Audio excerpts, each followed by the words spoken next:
Assalamualaikum.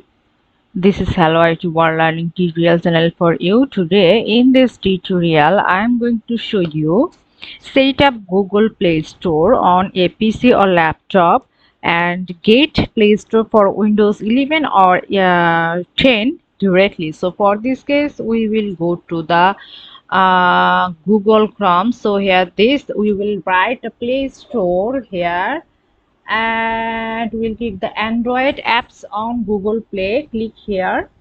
See, this is the interface, and this page we will directly install from the laptop window. So this is the three bar dot icon. Click here and go to the cast, save and share. So when we just drop the mouse on this written thing, we will get, see here, we will get the install page as app. So when you just click here, and this is the interface, install this page as an app. So install, see the things has been directly we have got.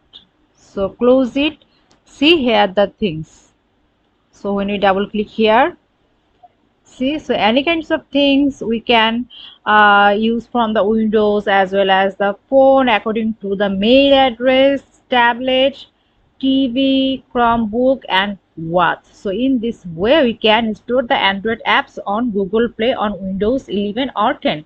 So thank you so much for watching this video. Please subscribe the channel. Hopefully this tutorial will help you so much.